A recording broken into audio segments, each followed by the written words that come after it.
The one big thing, and you brought up that China built the world's factory. This isn't a new thing.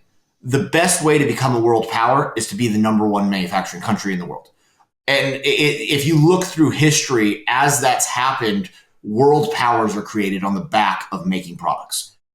I think people are starting to realize that a little bit, and they're like, ooh, for political reasons, we need to have a strong manufacturing sector. You're watching the Marketing Misfits with Norm Farrar and Kevin King. Mr. Farrar, another day, another dollar. How are you doing? Another dollar. No, hold it. There's inflation in there. Oh, that's right. Another and Canadian dollar. We got to knock off. That's right. So it's about 10 cents. About 10 cents. That's right. Yeah, no, every time you come down to visit the States, it's like I get all of a sudden, it's like I know Norm's coming when I start getting shipments of random cigars. and I'm like, where did I order this? Oh, okay. I think I ordered this. Stick it in my humidor, and then Norm shows up. It's like, did the cigars come that I ordered? I'm like, no, nothing's come. And then you're like, you sure? They're this one and this one? Oh, check the tracking. And this one? Check the tracking. And this you're like, one? They were delivered a month ago, Kevin. I'm like, oh yeah, some random stuff did show up. Couldn't remember. Oh, it's this box right here. Yeah. You're like, yeah, that's mine. But then you were so kind, though. You gave me like, this one's for you, Kevin, and this one's for me. I really appreciate that. That was very, very kind of you. No problem, sir. No problem. But I don't want to put Norm Farrar, because in your building, who the hell knows Norm Farrar? But they've probably seen me. They probably think that we live together or something. I just got a bill yesterday from UPS. It reminded me of you. Somebody shipped something. It was a bill on an old UPS account, and it was like for $88. And someone shipped something from Germany to Toronto. So someone's using snagging my old account number or something that this is from 5 years ago, and used it to ship something and said bill to the account. And then Amazon, UPS is like sending me a bill. I ain't paying this. Yeah. But that was an unpleasant surprise. But sometimes you actually get pleasant surprises, like cigars showing up in your place, or you do an event called Market Masters, and you have all these people come to this think tank, and last minute, one of Vanessa, a good friend of ours, Vanessa Hung, says, "Hey, I know this lady would be really good fit for your event. I just met her at an internet marketing party." So I get on the phone with her and we talk, and yeah, you come on out. You can sit on I don't know you at all, but you can come on out and see how it goes. And she ended up sitting on a couple of the hot seat panels. And she brought her husband along with her. And she's like, my husband's a pretty smart guy too. Anything you want to know about sourcing or products or this or that, he can help out. So over the course of the weekend, he ended up sitting on a couple panels. And I'll never forget, there was this $130 million seller. Remember, were you on? Oh, yeah. Doing $130 million on Amazon alone. It's a husband and wife team. And they come in and they have all the stuff they want to get help on. And he's on this as a panel on there as an expert on the panel, and the whole panel starts taking the talk a whole different direction. And by the end of it, he's just like laying out like all kinds of like brilliant stuff, like super smart stuff, and like talking about all this stuff. I'm like, damn, this dude's good. And not only is he good, his wife is amazing too. And so she's speaking at my event at Elevate 360 in Iceland. She came out to the last one. And they're just like a power couple. So I'm really looking forward to this talk today, because it's going to be, I think, pretty cool, pretty enlightening for a lot of people. Yeah, I can't wait. And sup, Mary? Sup. I just had to, she'll know what that means. Not just the impact that they had. Luba, you remember Luba? She was at the event. She came to the second one, and you were at a few weeks ago. And she actually, the first night Mary came out, and she went and cornered Mary, and she talked to her for like 20 minutes.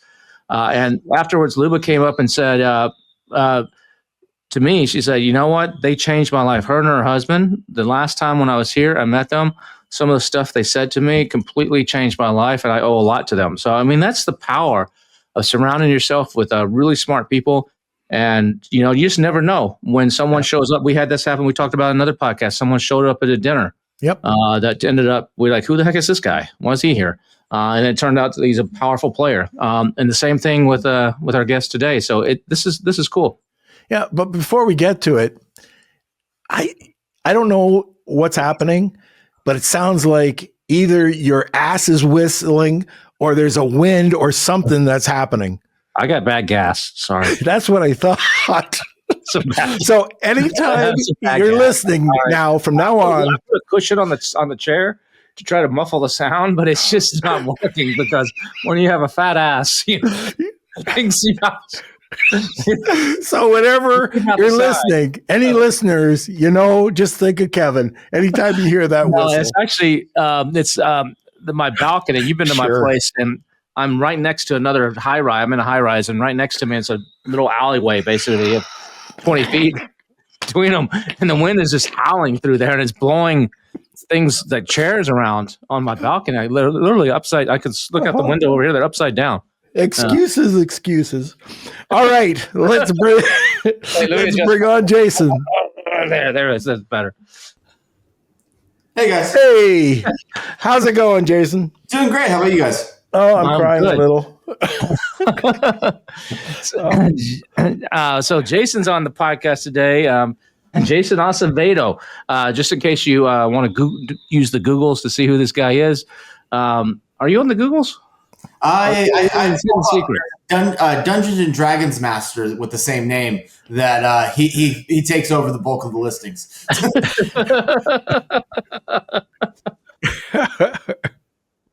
So Jason, what's your story? I mean, for the audience that most people here they're like, who is this dude? Tell us a little bit of background about where you come from, what you do, and that kind of thing, just to enlighten everybody. So kind of the simple version is I started my first manufacturing company. I was 15 years old. We built it from $600 in a garage and just kind of got into making just about everything. Our early career was heavily kind of in the marketing and product launch space. So we took to market in Walmart and a bunch of the other major retailers. Roku was one of the bigger products that we helped originally launch. And then through that, we started manufacturing the packaging, the retail displays. Nowadays, we make 10 parts inside of every General Motors transmission. We make every dishwasher inlet hose for General Electric. I mean, it's just kind of a broad swath of American-based manufacturing companies that we've got plants throughout the U.S. and kind of specialize in all these different things. A lot of them are things that you interact with every day of your life, but you don't realize that they're actually being made in the United States. Are you seeing more manufacturing coming back to the States? We are seeing more coming into the States. One of the big changes is going on is for a long time, it's been cheaper to produce in the U.S. And Tim Cook from Apple's actually talked about this for years. But nobody was willing to. It was scary for a supply chain manager to start moving things into the U.S. COVID kind of acted like an accelerator when people couldn't get things out of China, and all of a sudden they were forced to look into U.S. companies again. And that's really what kicked off the hockey stick that's going on in American manufacturing right now. Is once they learned that there were suppliers there, that they were price competitive with overseas. And I mean, the story of today has been what tariffs are going on, what's going on here. So we're seeing a mass increase, and it's a good time to be in manufacturing. I remember going back to back in the 90s. I wasn't 15, I was 18. And I was trying to manufacture some stuff, and I have to go to, this is before the internet, I have to go to the library and go to the Thomas directories. Yes. I don't know if you remember this, like a whole encyclopedia of manufacturers, and look in there and find the page for dishwasher hose makers or whatever, and be all this listing of people, and that's how I found people. And then you start doing this Amazon thing, and everybody's sourcing from primarily China, some in Vietnam and a few other places, but primarily China. And then Trump in 2017, was it, or 18, implements the 25% tariff. Yeah. And now he's just added the additional duties on top of it. So in some cases, it's adding 50% to the cost. And like you said, sometimes it's cheaper to manufacture in the U.S.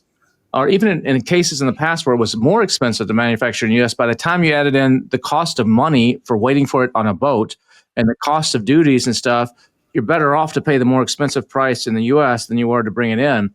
And then there's a lot to say about made in USA banners and all that. But the problem I think a lot of people have always found is most US manufacturers tell you to F off.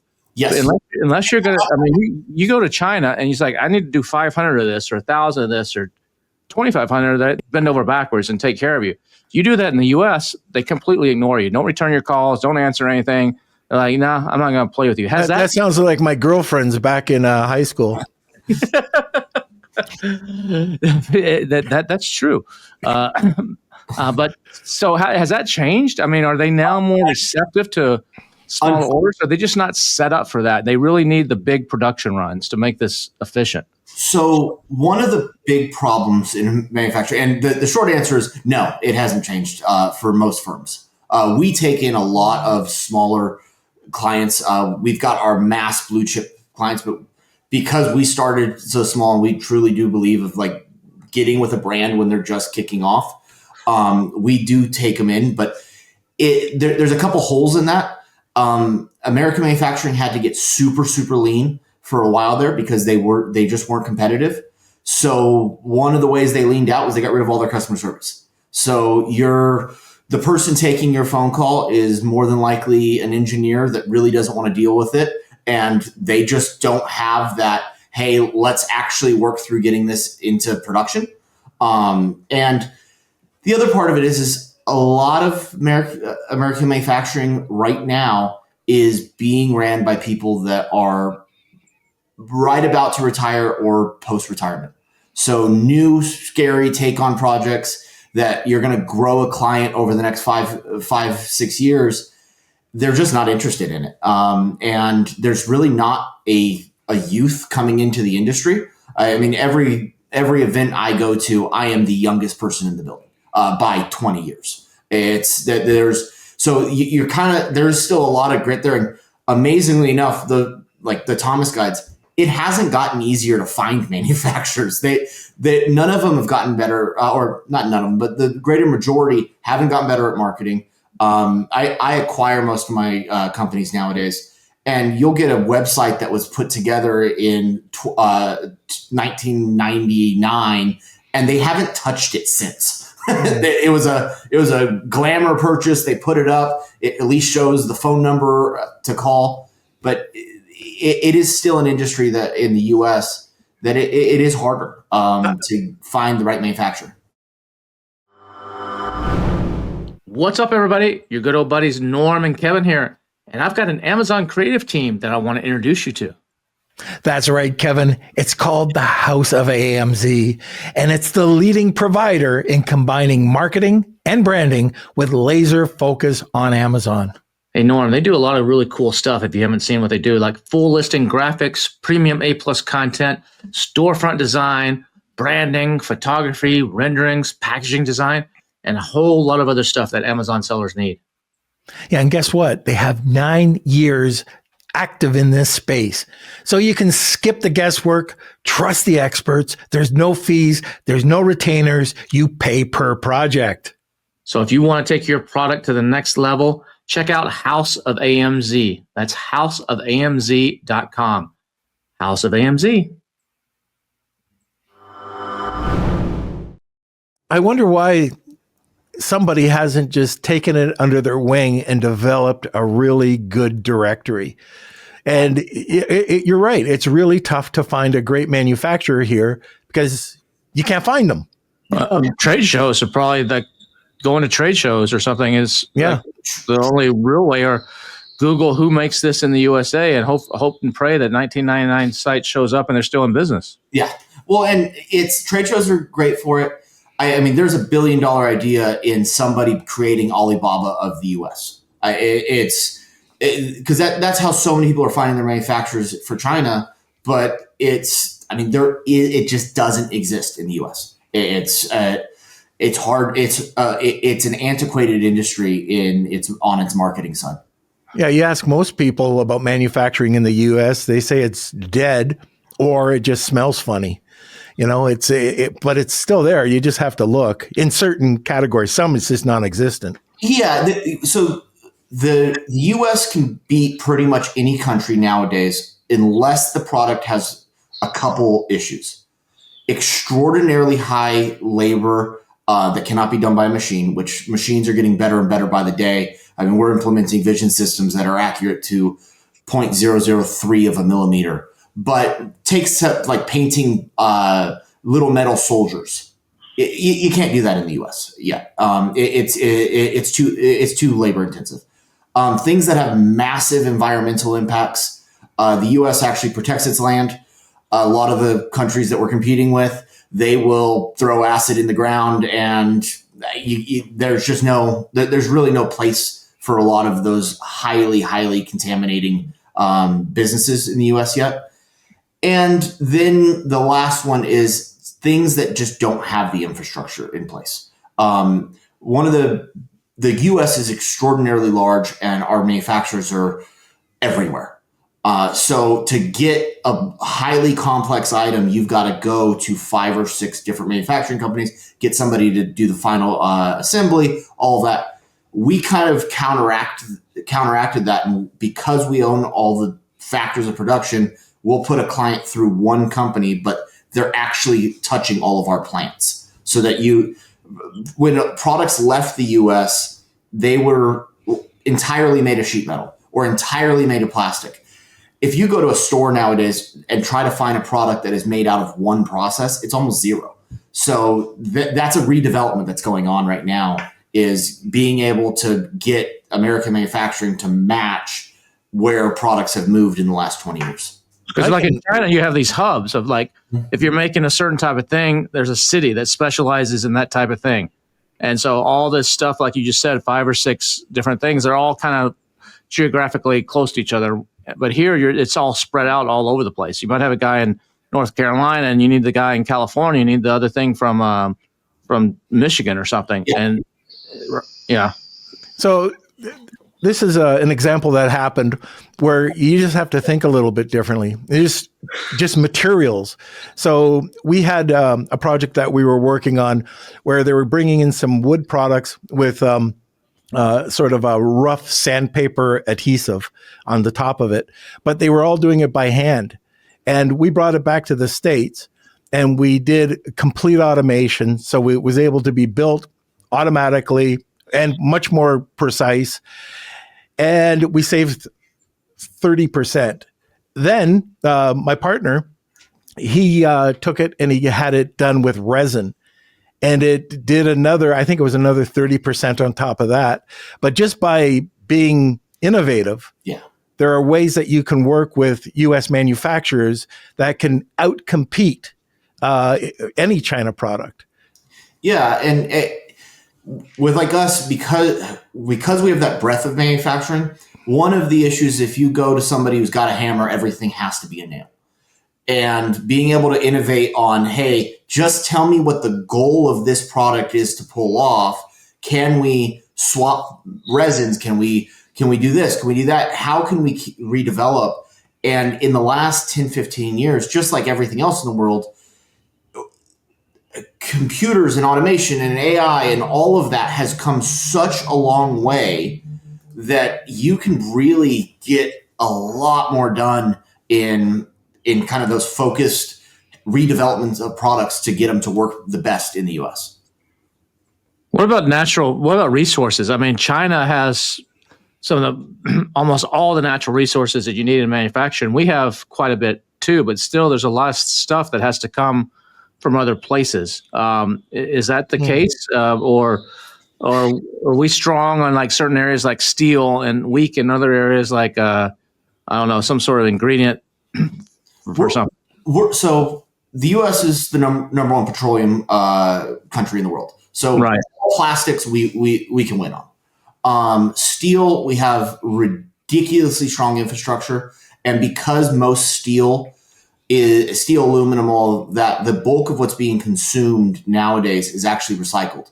So the bulk of our steel is old washing machines that are re-refined in the U.S. And things like that. So really you don't, only when you're getting into specialty, like if you need cobalt, the US doesn't, they think they just found a section, but if you're doing like battery tech and all that kind of stuff and those kind of rare earth style things, that gets harder. But for the basis, the US's infrastructure for material sourcing it's incredibly strong. So Kevin and I sell a lot on Amazon, and there's this focus on made in America. Do you find that to come at a premium cost? Can you charge more for having made in America? No.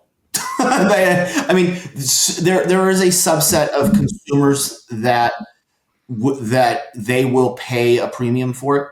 But what it does is it will make the difference in the purchase. So if you're $1 and they're $1, you will win that battle almost every time if you're made in America. Perceived value.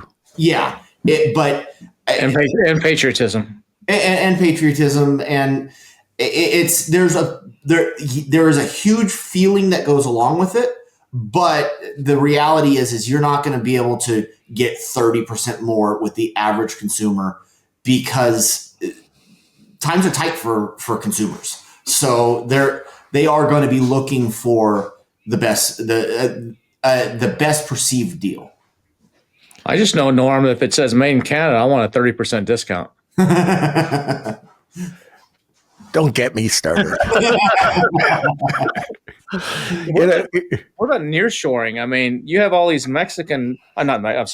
Chinese factories coming in and along the borders, putting in factories and stuff that are Chinese manufactured and Chinese run, and in some cases, they're even coming into the Koreans are coming into the U.S. and setting up chip manufacturing stuff.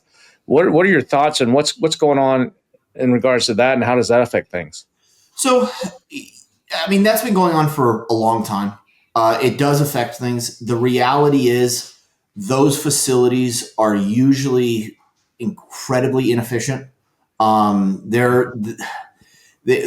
have some stuff that gets made down in Juarez, Mexico. I've got a plant in El Paso, and we traded up for some heavy handwork style stuff. It's one of those things that it keeps on going back and forth. Take a company like General Motors. They'll say that they're pushing a bunch to Mexico. They go down to Mexico, and well, it's cheaper labor and it's functionally on paper looks like it's going to be good. Then they come back and go, wait, but the American plant is still producing way more profit for us. So you see it trade back and forth. It is something that we keep an eye on. But with the onset of automation getting so cheap and so incredibly powerful, things like that are why pay the extra freight? Why have it be that extra headache? So it really is just a balancing back and forth of what is the trend this week. And now a 25% duty on. What do you think is? Forget your political association, whether you like or one party or another. But what do you think is the ultimate? What's going to ultimately happen as a result of what Trump has done with imposing the 25% on China? On Canada and Mexico, and then adding additional 20% to the 25% that's already on most products coming out of China. Do you just see that as just a bunch of political negotiation stuff, or is that really dramatically going to affect the manufacturing of stuff in the U.S. to receive even more coming here? Or what are your thoughts on the end result of what's going on here? So, and I've been talking with my teams and my customers about this a lot. There's two different time windows you have to look at. In the 12-month span, this is going to be the wild, wild west. Nobody knows where it's going. Everyone's trying to predict it. Do I think the Mexico-Canada tariffs are going to stick long-term? No.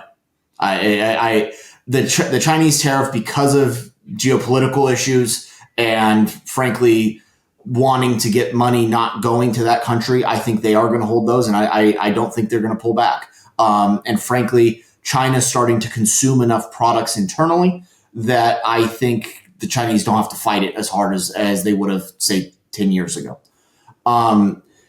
If you go out to 18 months, 19 months, what I think you're going to start seeing, especially on big blue chip companies, is they needed a reason to make a decision where the next plants were going. And a plant, so like when we start working on a part number for big multi-million unit 10-year contract style stuff, that part number is in development for 5 or 6 years. So if you've got a tariff threat sitting there, even if it's only for 12 months, that is enough to push a blue chip plant to go, you know what, we're going to go into Indiana. It was half a dozen here, 6 of the other. And they are, and we're actively watching them do it, where it's, you know what, let's not play risk here. We've got 4 years of this administration. That plant's going to open right about this time. It's too risky for us to do it. So I think you're going to see a large set of part numbers that are part numbers and plants that are going to open in the U.S. in the next 4 or 5 years. And then you go a longer time period, this same calculus is going to happen then again. What a lot of people don't realize is a lot of big blue chips, their manufacturing plants are frankly disposable. They build these plants up to run this engine or this transmission, and then they'll shut that plant down and build the next one next to it or a couple hours away where they're seeing it. One of the big ones that will change this is a lot of companies are doing a lot more regional manufacturing. So if you sell a lot of trucks in the South, the truck plant is now in 4 locations in the South, where I've got this product set makes a lot of sense on the East Coast in the US. And as those go, they're a lot harder to move because they're now cutting that delivery time and the freight so low they can't rebound from that. It'll hurt the balance sheets too much. Hey, what's up, everybody? Kevin and Norm here with a quick word from one of our sponsors, 8Fig. Let me tell you about a platform that's changing the game for Amazon sellers. That's right, it's called 8Fig. On average, sellers working with 8Fig grow up to 400% in less than a year. 8Fig offers both funding and free tools for e-commerce growth and cash flow management. And here's how it works. 8Fig provides flexible, data-driven funding tailored to your exact needs. You know, they can fund anywhere from up to $50,000 all the way up to $10 million. 8Fig gives you free tools to forecast demand, manage inventory, and analyze cash flow. Visit 8fig.co, that's 8fig.co, to learn more or check the link in the show notes below. Just mention Marketing Misfits and get 25% off your cost. That's 8fig.co, 8fig.co. See you on the other side. It'll be interesting to see what happens with the auto industry. I'm in Canada, and just 18 kilometers away from me is a big Honda plant. They just announced Honda, I guess, heading down to the States. I don't know if it'll affect the plant or not. You know, Canadians, U.S. is our biggest market. But what I'm afraid of is the inflation side. Like when you start bringing in 25% tariffs or, additional tariffs on China, I wonder what that's going to do. And I guess nobody's going to know. Like if you listen to the people marketing this, it is a marketing question. Where does this go down the line? Somebody's got to pay for it. Yeah. I see some companies saying that they're just going to absorb it, and they're not going. And other companies are going to have to raise pricing. Depends on, I think, the case by case basis. Yeah, I mean, for every big win, there's going to be a big loss, and that's where the next 12 months is just going to be a roller coaster. You're not going to see it. You're not going to see it in any instant period. Most products, big blue chip products, the vendors like us, we've already agreed to pricing. So if we get an increase, I'm going to have to battle 18 months to the final consumer to get my price increase. So it's not going to be an instant thing. On things like Amazon, where that lead time is shorter, I think you're going to see it more because people are importing the products every single day. But on a lot of the items you see at a store, that pricing has been locked, and it's going to be locked for a long time. So it'll come down to whether or not the retailers or the dealers start trying to take advantage of the situation. But the cost to produce isn't changing to the OEMs. It seems like there's a shift now from we in the 60s and 70s and 80s, we went to globalization. And that's when China wasn't the world's factory until the started late 80s, early 90s is when that really started. It was Taiwan before that, and a few other places. But they made a concerted effort to actually do it. And we have this whole globalization where they basically became the world's factories. And a lot of people, or a lot of countries, are backing off on that, and they're going more nationalistic now. And you look at the U.S. with semiconductors, they're freaking out because all the top stuff is in Taiwan primarily. And they're like, well, shoot, what if China takes over Taiwan? Then we're screwed on all these NVIDIA chips and all this stuff. So we better go build factories in the U.S. And Biden put in some incentives. And like here in Austin, there's a $30 billion Samsung plant being built in Hutto, just north of Austin right now. And there's several others around the U.S. Are you seeing that in other industries too, where people are like, we got a CYA and get some of this stuff so that we're not 90% dependent on the world, we're 50-50 or 70-30 or something like that? Yeah, every single group that we talk to, I mean, I'll tell you, on election night, I had Chinese companies calling me asking to take part numbers. As it became clear what direction it was going, my phone starts ringing because even other countries are like, shoot, we need to have some of our parts being made there too, so we stabilize it. The one big thing, and you brought up that China built the world's factory. This isn't a new thing. The best way to become a world power is to be the number one manufacturing country in the world.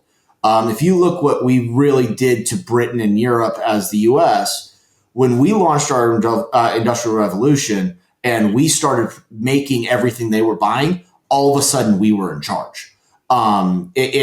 If you look through history, as that's happened, world powers are created on the back of making products. And I think I think people are starting to realize that a little bit, and they're like, "Ooh, for political reasons, we need to have a strong manufacturing sector." Yeah, that's a really good point. I actually, if you look back now that I think about that, even the British Empire was built on shipmaking and the ability to actually do that. And you look at some of these others. You look at the Roman Empire was built on. It wasn't necessarily the same type of products that we have today, but it's built on technology and information and education and all that kind of stuff. And the U.S. is the leader in that. And you even look at like Apple, it says, what's it say? Designed in Cupertino, manufactured in China or something like that. So they're still emphasizing that aspect. But what about like the labor cost here? I mean, that you have to balance this as another political thing with immigration. A lot of the immigrants that come to this country are willing to work for the lower rates because that's still better than what they got back in the U.S. And a lot of times that's who's working, whether it's the fields in California or it's the some of these manufacturing plants. And there's going to be a change in that. Are the regular American people willing to go into a factory and do this, or is it going to become all figure robots and not robotics that's going to be doing all this stuff? Where do you see that going? Automation is it has changed the game. When people think about American manufacturing, unless they live it, their mind always goes to like a greasy place with downtrodden workers, and it's just a horrible environment. I don't know if you've ever seen the drone footage Tesla did of their new plant. It's crystal white floors. There's machinery everywhere. There's robotics everywhere. So the people running those machines are they're paid more. They really are, but they're getting an effective return on investment for that labor drastically higher than anywhere else in the world. So, and because a lot of stuff is moving to the US, a lot of people fear automation. Oh, that's going to take away jobs. No, it's actually increasing jobs, because what it's done is it's lowered our cost to manufacture enough to be able to take part numbers back from other countries. So no matter how great your automation is, and Elon ran into this with Tesla, he automated, their goal was everything. And they ended up actually taking offline, I think it was like 60% of the robotics, because you can't automate everything. Humans are incredibly important. I don't care what anybody's doing with AI at this point. There's something about getting a couple people in a room that is a completely different way of solving issues and getting things through. So it's a falsity to believe that because cheaper labor is coming in anywhere. And you brought up like in the fields. I live on a ranch, and that's kind of a world that I'm very near and dear to. Do you know who the number one autonomous vehicle company is in the world? John Deere. Yeah, John Deere, the tractors. Yeah. Yep. They're leaps and bounds ahead of everybody else. But the difference is they're selling $1 million piece of equipment, so they can put much better sensors and algorithms in that than you could into a consumer car. But all of that is being automated every single time. And frankly, it's just changing. The factory work has changed drastically. Well, you hear that in the news, like the Tesla gigaplant in Austin, when that was granted, the land and some of the tax abatements and stuff, he was going to, I forget the exact number, he's going to bring 10,000 jobs or 12,000 jobs or whatever. And they've gone through a series of layoffs. So now it's like, I don't know what the number is, but 3,000 people working out there. And no plans to get to those numbers that were promised because of the automation. And so the argument from the other side is like, he's a liar and a fraud and a theft and a this and that and the other. Well, and he's just doing good business. Well, and not even that is, I don't think anybody predicted how fast automation would be changing, and how well it would be implemented. We're looking at some robotic systems right now that the robots actually have full vision cameras on them, and they're going in and grabbing it's a 150-pound part and putting it into a machine for us, which is currently being done by a human, which is incredibly taxing on their body. And what that has ended up creating is now I can actually put vision on the robot, so the parts don't even have to be in the right spot. It's accurate down to 3 microns, and it's finding the stuff. If you would have asked for a system like that 5 years ago, you're talking $250,000 to $1 million. I found one of those cameras on eBay for $8,500 yesterday. So have you seen the figure demo? It's on YouTube. Just came out, I think, last week. They got 2 robots next to a refrigerator. So there's a refrigerator to the left of one robot, and then another robot, and to the right of the other robot is a drawer, like a pantry drawer kind of thing. And they put 2 baskets in front of each robot with apples and eggs and milk and different things. The robots actually, each one of them took turns, and they picked something out of the basket, or even out of the other one's basket, like an apple. Oh, apple, turn around, looked at it like you say with his vision. Oh, the apple goes over here in the pantry drawer. Another one picks up the milk, looks at it. Oh, this one goes into the refrigerator. It opens the refrigerator door and actually knows it goes on the top shelf because that's where it fits. It won't fit in the other 2 shelves down below. It was amazing where this is going. And you just imagine taking that basic concept and applying it to manufacturing, what you can do. It's mind-boggling. Yeah. Hey, it's the car battle today. You know, if you take a look at the robots, well, what you had with Dodge, Chrysler, and all those car manufacturers, you're going to find with the robots. I don't know who's going to win it. I haven't seen it. They're not sophisticated enough, but every house is going to have it. 1, 2, 3, and it'll come down to the old Sony Beta or Beta. Yeah, exactly. VHS, Betamax. Yeah. And the other part of that is what it's creating is a lot more high-paid jobs. So this is the part that a lot of people aren't discussing because people like the inflammatory side of it. Is, oh, look at all these low-wage jobs, and that Apple has been begging for this for years. The U.S. does not have enough industrial manufacturing engineers. They simply do not. Those are very, very good paying jobs. When Apple was going to build their iPhone plant or their display plant in Wisconsin, it was going to add a ton of jobs. Apple had mapped it out. It was cheaper for them to produce it in the US than it was in China. Foxconn was in on it. The government granted all sorts of concessions for it. It was great. They hit a snag that they needed people to be in that plant and run it. And there simply were not enough American citizens that had gone into that industry. And Foxconn's like, the only thing we can do is bring our Chinese Chinese employees and have them run the industrial engineering side of it. And then, of course, because of all government subsidies, everyone's like, wait, all the good jobs are going to somebody else? No. So Yeah. There's a huge opportunity in it right now. And we're seeing it where our Illinois plant, they work with the local high schools. And we were just talking about last week throwing robotics into the high school to just start having these kids learn how the industrial side of it works, because these are really, really solid jobs. And the market's moving incredibly fast in the robotics, and the cost of it is just going through the floor. And getting intelligent people that understand the manufacturing process, but also the new tech that's available. That, I mean, if I were to have kids right now, I'd be like, hey, this is a really, really good place for you to be. Or be a plumber. I mean,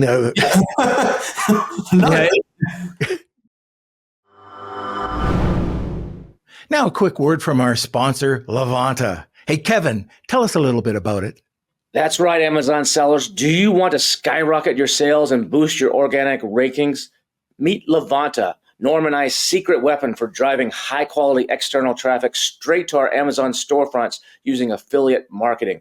That's right. It's achieved through direct partnerships with leading media outlets like CNN, Wirecutter, and BuzzFeed, just to name a few, as well as top affiliates, influencers, bloggers, and media buyers, all in Levanta's marketplace, which is home to over 5,000 different creators that you get to choose from. So are you ready to elevate your business? Visit get.levanta.io/misfits. That's get.levanta, LEVANTA.io/misfits, and book a call, and you'll get up to 20% off Levanta's gold plan today. That's get.levanta.io/misfits. Yeah, it's the dirty jobs. It's the piano movers, the plumbers. That's where a lot of these people are going to lose jobs. Those are going to become more valuable because, like you said, when you're the youngest guy in the room at a lot of these conventions, the same thing is happening now, where it's the guys who are repairing telephone lines. They're aging out. They're retiring and stuff. And you see stuff where they're using Google Ray-Ban Meta glasses, and so some young whippersnappers in the field, and he puts on the glasses and he's trying to figure out the wires, and he doesn't know the old man that's retired and making a little side money sitting on his lazy chair sees him and tells him, no, you need to change the red one with the green one, and look behind over here. That's where you got to do it. And you're seeing that kind of stuff happening too now. Yeah, the speed that tech is infiltrating manufacturing is unbelievable. And all dirty jobs to begin with. And the other part of it is it's making it safe. So a lot of those jobs, the reason why you didn't want to do them was because they're hard on your body. I brought up that 150-pound part. Yeah. So loading that thing all day long. I mean, first off, you drop that part and now you're going to get yourself hurt. But now if you've got something that's assisting you, so all you're using is your human intelligence to get the thing done. I mean, it's a whole different world than it was even 10 years ago. Yeah, I like the leverage with the safety. So I come from a manufacturing background. My father owned many manufacturing facilities, and the accidents that you'd hear about either in the industry or in the different plants, like it would be nothing because they were molding shoe components. For people that were there, inevitably you'd cut your tips of your thumbs off. My dad did. Beam presses where my friend cut both of his thumbs off just because he wasn't paying attention. So that's not going to happen anymore. So these machines that I see happening, not only the automation is going to happen, the safety is going to be happening, but also over time, we touched on it before, you spend a lot more money, but the ROI that you get over time is going to be a lot better than what you have right now. Like we think about cheap labor, that's going to outperform. Those machines are going to outperform what you have to pay now. Yeah, and I mean the reality is those machines are getting so much cheaper so quickly. Yeah, and it's I mean just like everything else, when the product comes out originally, it's like, oh, nobody will be able to use it, it's too expensive, and you get teams and teams of people figuring out how do we make it more efficient, how do we get the tech to work smoother, and we're watching it in real time, and the safety is a huge component of it. We've got a lot of machines nowadays that have scanners scanning at every millisecond, laser scanning the whole area, and it's changing the speed that the machines are running at depending how close humans are getting to dangerous points. You said earlier with your ranch with John Deere. I think I read something recently where John Deere, whatever their sales, it's way into the billions. They're more of an IT company now than they are a tractor manufacturing company. Yeah, I mean, there's a reason why their largest shareholder is Bill Gates. It's that they are known for putting out a absolutely wonderful product, and they are known now for we're going to be on the cutting edge. And Deere's been there their whole time. I mean, they invented the steel plow, so that's what put their name on the market. They've always been a very progressive group at looking at innovation. And it just so happens you can only make a tractor so much better nowadays. I mean, they kind of got it down. Now it's, can we make them do the job and take people out of the fields, take pesticides away. They're using scanning to individually laser burn weeds instead of putting pesticides on the ground. Like that's the cutting edge of it now. That's safety again. I live in a farm town, and a friend of mine, his brother, caught in a combine, cut his arm off. Another one, 19-year-old kid, killed this summer because he got caught in the combine. And so, I mean, these farm accidents, the safer we go, the more advanced we get with these machines. These sensors are going to help with safety, especially in farming. Yeah, it's a huge push, and kind of circling back on that cheap labor, the trend is moving away where you don't want cheap labor running $1 million machine. You're going to want somebody that, I mean, we're starting to see a lot more apprenticeship programs in manufacturing, because the schooling system has told a bunch of kids for 30 years, only the degenerates go into manufacturing. And all of a sudden it's like, no, we're looking for very bright people, because that space is completely different than it was 10 years ago or 15 years ago, 30 years ago. Yeah, you look at a lot of people think about AI or quantum computing that's coming, and they think about, oh, this is pretty cool. I can rewrite my emails or redo this and do that. But the biggest impact these new technologies are going to have are, I think, on medicine, and a lot of people will say on supply chain and manufacturing. Yeah. And a lot of people don't realize, they can't get their head around, well, how is AI going to affect anything on manufacturing or supply chain? And that's where a lot of the big things are. You're going to have agents, especially this is the year of agents, and you're going to start seeing more and more agents coming in online in the next several years and getting more and more sophisticated, where you're going to be back to this Amazon seller where I'm sourcing something. Instead of sourcing it from China, I'm going to say you're going to have an agent that goes out and sees what the opportunity is in the market, but based on a whole number of criteria. You have another agent that goes see, what can we make this for?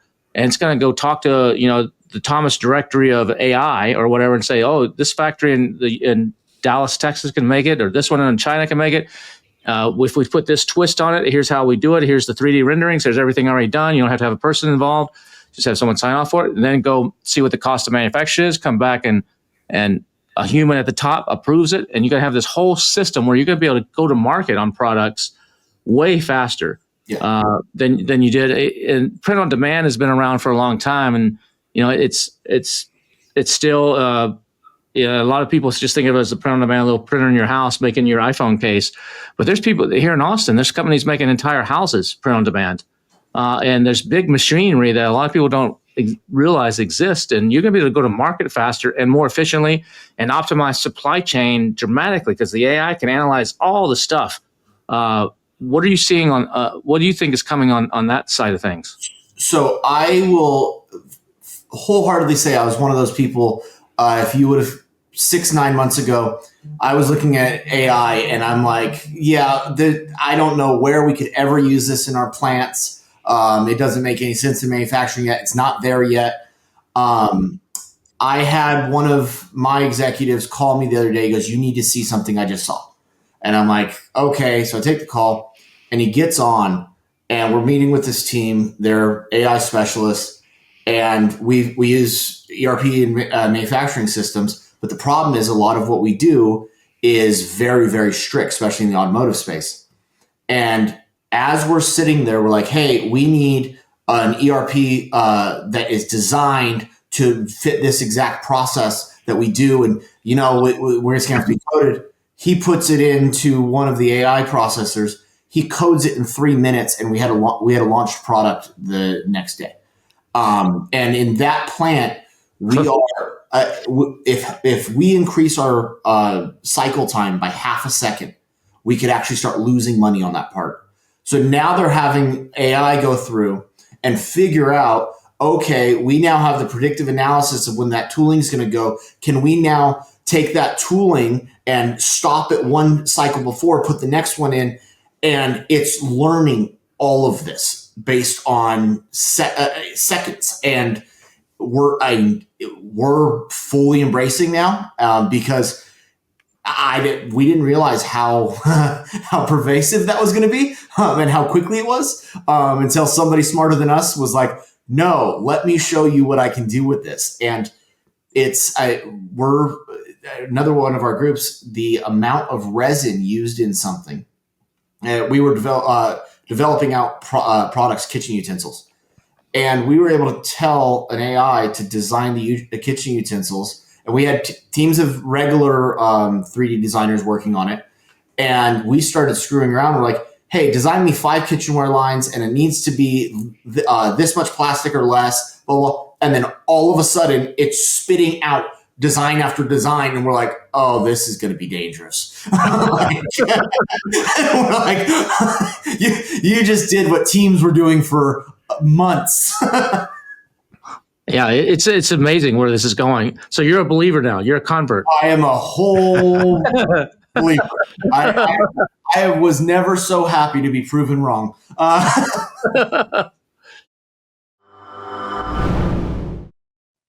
Are you looking to quickly boost new Amazon product launches or scale up existing listings to reach first page positioning? The influencer platform Stack Influence can help. That's right. Stack Influence pushes high volume external traffic sales straight to Amazon listings using micro influencers that you only have to pay with your products. They've helped up-and-coming brands like Magic Spoon compete with Cheerios for top category positioning, while also helping Fortune 500 brands like Unilever launch their new products. Right now is one of the best times to get started with Stack Influence. You can sign up at stackinfluence.com or click the link in this video down in the description or notes below and mention Misfits, that's MISFITS, to get 10% off your first campaign. stackinfluence.com. You talked about vertical integration with what you're doing. I mean, you said you own a lot of the factories or you buy a lot of the factories. How important is that to control that whole supply chain up and down? Because a lot of people don't do that. They're waiting on somebody else, or that they can't integrate them fully. How important is that? And what do you find the efficiencies there? We felt it was incredibly important. And part of it kind of goes back to your earlier comment that a lot of American manufacturers kind of tell you where to stick it when you try to sit and work. We got sick of that game. And so a product is probably going to have 3 to 5 processes in it now. And if any one of the companies that's involved decides to be a jerk, he ruins it for you.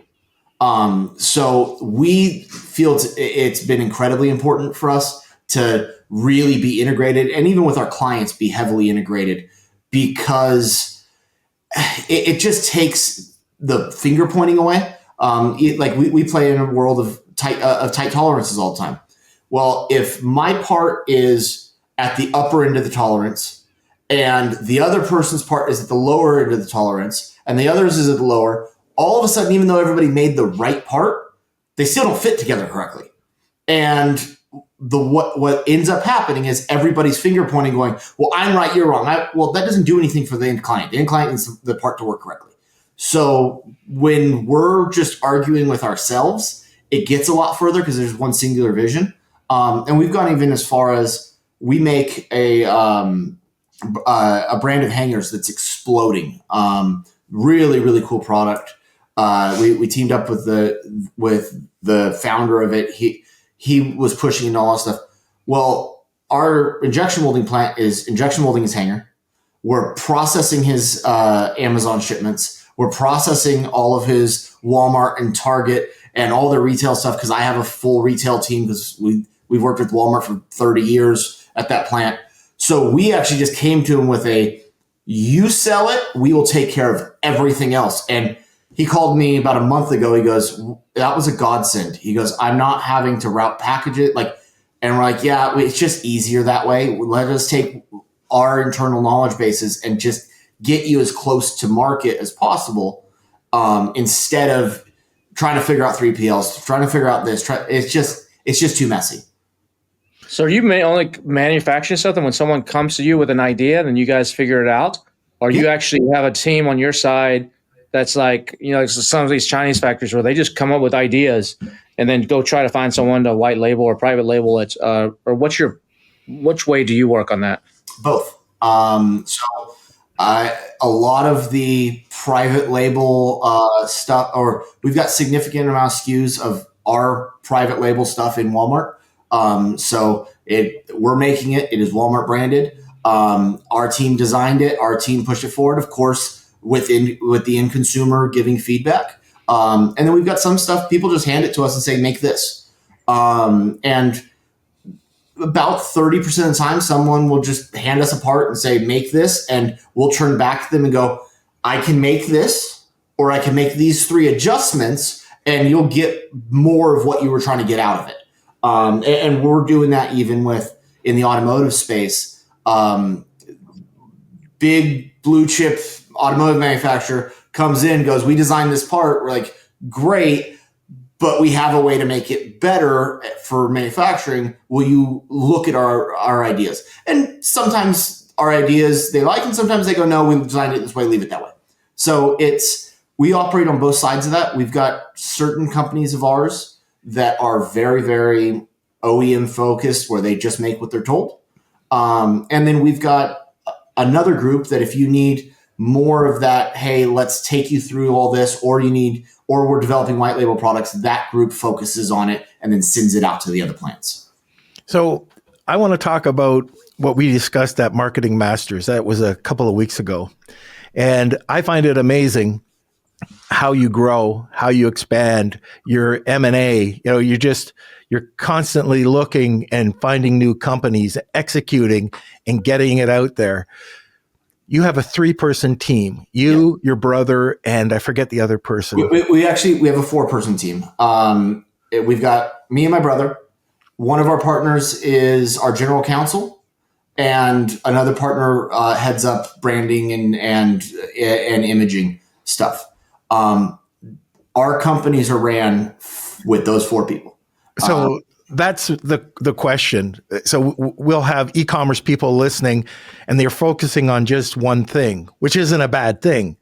How are you going out there and expanding to all these different manufacturing facilities and acquiring them? So we divvy up the work. My brother bird dogs all of our deals. We've got very strict criteria. When the market has a lot available, which right now it does not, he will be looking at 100, 150 companies a month. Of those, he'll put 4 or 5 on my desk. We will go through them and go, okay, this makes sense. We acquire about 4 or 5 a year, or we did 4 or 5 last year. And we're looking for very strong teams that inside the company that understand their product very, very well, because that takes your management time from the holding company level drastically down. We're looking for a lot of it's about the passion of the people. We operate in a lot of small towns because, frankly, what we've learned is a lot of people in small towns, that company is drastically more important to them, and it becomes part of their soul because there's not a ton of options in the area. So their passion for making it successful is drastically higher.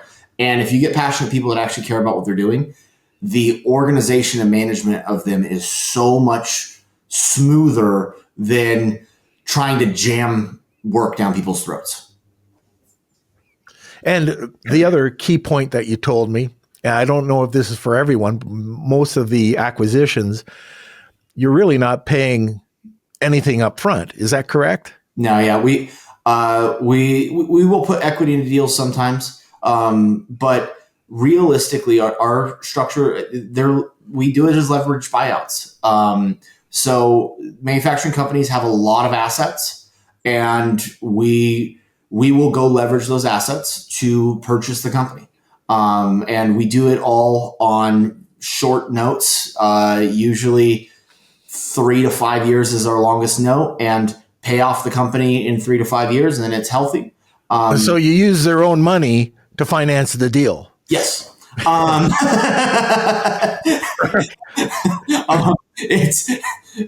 It works. It works. when we are small towns, Norm. These are small towns factories. but it works. It takes finding the right deal. I mean, there have been companies we really wanted, but it didn't make sense for us to do it. Or there've been we avoid certain industries. Like we avoid the defense industry because defense industry makes a fortune 3 out of 5 years, and they lose a fortune 2 out of 5 years. And it's too risky. And we don't like those peaks and valleys because you always feel like a genius when you catch them on the up, but when you catch them at the top of the peak and you learn on the backside, you don't feel as smart. So we try to focus. We had a group give us a chip plant. It was in Oregon. It was a profitable plant. We've made a promise that we're ESOPing 100% of our company to the employees. So they wanted to be part of the team. And my brother and I actually said no to it because the chip industry was so volatile. It was so fast moving. It didn't feel like the right move for us. So we just didn't make the move.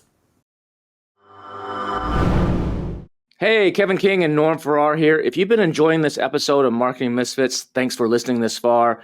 Continue listening. We got some more valuable stuff coming up. Be sure to hit that subscribe button if you're listening to this on your favorite podcast player, or if you're watching this on YouTube or Spotify, make sure you subscribe to our channel because you don't want to miss a single episode of the Marketing Misfits. Have you subscribed yet, Norm? Well, this is an old guy alert. Should I subscribe to my own podcast? Yeah, but what if you forget to show up one time and it's just me on here? You're not going to know what I say. I'll buy you a beard and you can sit in my chair too. And you can go back and forth with one another. Yikes! But that being said, don't forget to subscribe, share it. Oh, and if you really like this content, somewhere up there's a banner. Click on it and you'll go to another episode of the Marketing Misfits. Make sure you don't miss a single episode because you don't want to be like Norm. Oh.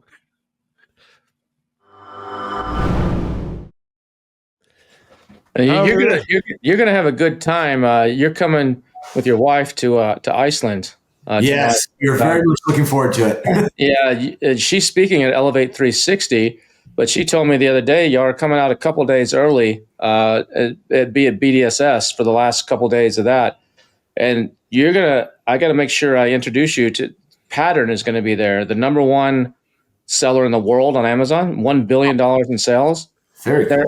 I had them on my other podcast. It hasn't come out yet, but they're masters. I mean, extreme masters at supply chain management and optimization. And they're doing a lot of cool stuff. And I think the two of you put you two together. The COO is coming. I think there could be some magic happen between the two of you guys. And that Iceland trip might turn into a lot of zeros after the number for you guys. So that I just can see it right now. Yeah, we're super stoked, and the events look awesome. That when Mary and I were talking, we're like, you know what? It's just always a great group of people to be around. Why don't we get there a couple days early? Rub off on just surrounding yourself with just people doing cool things. Yeah, it's going to be cool. It'll be a different experience than Market Masters, but it's a whole different type of event and a whole different style. But you'll get to see another side of what we do. But it's just as cool, but in a different way. Very cool. So don't forget your assless chaps. Hey, it has been explained to me many times. If they're not assless, they're just leather pants. Exactly. That's right. All right, Jason. We're coming to the end of the podcast. And at the end of every podcast, we ask our misfit if they know a misfit. Yeah. A really good friend of mine, he's the world expert on sleep. And his name is Michael Bruce. And I think you guys absolutely love him. Fantastic. Yeah, that'll be a good one. You were telling me a little bit about him at Marketing Masters. Market Masters. That's it. You know. Well, BDSS, BDSM. Whatever. It's the same thing. So if people want to reach out or learn more about you, or maybe they go to manufacture something, how would they go about doing that, Jason? Best way is my LinkedIn. I can share the link, or our website is mrca.net, and you can get to all of our different groups from there. Reach out to us. We run on pure transparency. So even if somebody listening is a manufacturer and just wants to pick our brain, we share pretty much everything with everybody. We've figured out that just builds kind of a better community around us. And so anytime, any place. All right. So I'm going to remove you. We'll get right back to you. But thanks so much for being on. This was great. Love talking awesome. Manufacturing. Thanks, Jason. All right. Those guys are crushing it. 4 of them doing all that kind of stuff. That's very smart business. Very smart business. Exactly. Just imagine if Papa Ferrar had access to what the technology and the systems and stuff back when he was going. You wouldn't be doing this podcast. You'd be living on Ferrar Island somewhere in the Caribbean. Yeah, I could just imagine. I mean, cigars every night and drinking Coke Zeros, and I do that now. But oh man, so this was really interesting. Not so much about marketing, but marketing, manufacturing. Yeah, no, it all plays together. Absolutely. All right, Mr. King, why don't you close us out? Yeah, we do this. Y'all listening, we do this every Tuesday. So if you just found this podcast, you got to go back. We've got 50 some odd episodes of just amazing stuff, from email marketing to domains to funnels to just all kinds of crazy cool stuff. So check whether you're on YouTube right now, go and look in the library of videos and see what might interest you. If you're listening to this on Spotify or Apple, there's a lot of episodes. Go in there and flag a few, download them for your next plane ride, and be sure to share. If you found this episode interesting, just hit that share button and share it with some people that are manufacturing. Maybe you know someone that's looking for a factory and say, hey, I heard this guy Jason, you might want to check it out. Go ahead and hit that share button. And remember, every Tuesday is a brand new episode comes out. So if you want to follow us, you can always find out the latest at Marketing Misfits. I got this right now because it's Colombian.co. Marketingmisfits.co, not .com, Norm. Every time I type .com, I see some swanky stuff. Some other guy with a beard or something. I'm like, what the heck is this? Marketingmisfits.co. That's where you go. All right, sir. Well, we will see everybody next Tuesday. That's right. See you later, Mr. King. Ciao. Peace.